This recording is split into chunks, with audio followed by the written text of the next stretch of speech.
একক নির্বাচন, অংশগ্রহণ বাদে নির্বাচন দেওয়া শিখছে কার থেকে? এই বিএনপির থেকে। এই বিএনপি 1996 সনে কাউকে অংশগ্রহণ না করি এককভাবে নির্বাচন উপহার দিয়েছিল। শুধু বিএনপির লোকজন ওটা চাঁদাবাজি করে সেটা প্রকাশ করার কারণে সব জায়গায় চরমনের বদনাম করতেছে। আমরা বলেছি বিএনপির লোকজন চাঁদাবাজি করে, এটা ফিরান, এটা ঠিক না। আমরা বলেছি যে দখলদারি করে, আমরা বলেছি বিএনপির লোকজন নিজেরা খুন করে, আমরা বলেছি ছাত্রদলের লোকগুলি ছাত্রদলের লোককে হত্যা করে, আমরা বলেছি ছাত্রদলের লোক যুব দলের লোককে হত্যা করে, আমরা বলেছি ভোলার তজিমুদ্দিনে স্বামীকে বেঁধে রেখে বিএনপির লোকজনগুলি ধর্ষণ করছে,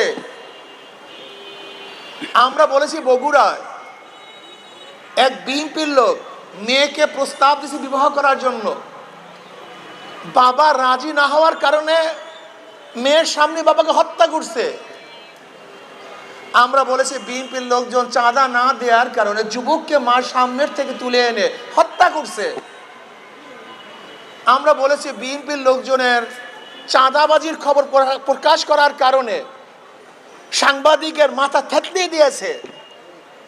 আমরা দেখেছি বিএনপির লোকজন স্কুলের হেডমাস্টার বা ওস্তাদরা কথা না শোনার কারণে অপদস্থ অপমান করে প্রতিষ্ঠান থেকে নামিয়ে দিয়েছে। আমরা বলেছি যে দেখেন সাদা পাথরগুলি বিএনপির লোকজন সবাইকে নিয়ে খেয়ে ফেলছে। আচ্ছা বলেন তো একটা মিথ্যা কথা? যদি মিথ্যা হয় বলুন যে কথাগুলি মিথ্যা, এগুলি সত্য না। আচ্ছা বলেন তো, আপনারা গণতন্ত্র গণতন্ত্র বলবেন, গণতন্ত্রের কোনো ধারায় কি আছে যে কার সভা বন্ধ করে দিবেন, কার বক্তব্য বন্ধ করে দিবেন, কার অনুষ্ঠান বন্ধ করে দিবেন, কার মত প্রকাশ করতে দিবেন না? আমাকে দেখেন তো যারা জ্ঞানী,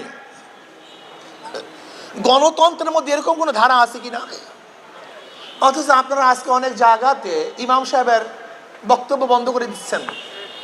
ইমাম সাহেব বিএনপির বিরুদ্ধে কথা বলে নাই, বলছে চাঁদার বিরুদ্ধে। আচ্ছা চাঁদার বিরুদ্ধে কথা বলে বিএনপির গায়ে লাগবে কেন আমাকে বলেন তো? আজীব ব্যাপার। চাঁদার বিরুদ্ধে বক্তব্য দিলে বিএনপি দেখবেন ফুঁসে উঠতেছে কেন? কে ভাই, আমি তো চাঁদার বিরুদ্ধে কথা বলছি, তোমার বিরুদ্ধে কথা বলি নেই, তা তুমি ফুঁসছো কেন? তুমি রাগ করতেছো কেন? আপনারা দেখেছেন জামালপুরে কমিটি গঠন করতে গিয়ে আর এক দলে হরতাল ডাকছে, আর এক দলে হরতাল ডেকেছে। আপনি দেখেছেন যে বোর্ডের চেয়ারম্যান সাহেবকে কলিজা ছিঁড়ে নেওয়ার হুমকি দেওয়া হয়েছে। আপনারা দেখেছেন ডাক্তার সাহেব একটু সিরিয়াল দিতে দেরি করার কারণে তাকে অ্যাসাল্ট করা হয়েছে, অ্যাসাল্ট করা হয়েছে। এখন এই কথাগুলো যদি কেউ বলে, তাহলে আপনি যদি বলেন বিএনপির বিরুদ্ধে কথা বললাম না, তারপর কাজটা কি, স্টেজের কাজটা কি? আমি তো ডেমোক্রেসি শিখছি এইভাবেই। আমি যতটুকু পড়াশোনা করে ডেমোক্রেসি শিখছি, গণতন্ত্র শিখছি, আমার কাজটাই হলো বিরোধী দলের স্টেজ থেকে তার বিপক্ষের লোকের সমস্ত কথাগুলিকে, কাজগুলিকে, আদর্শ নীতিকে তুলে ধরা। এইটা আমার স্টেজের কাজ।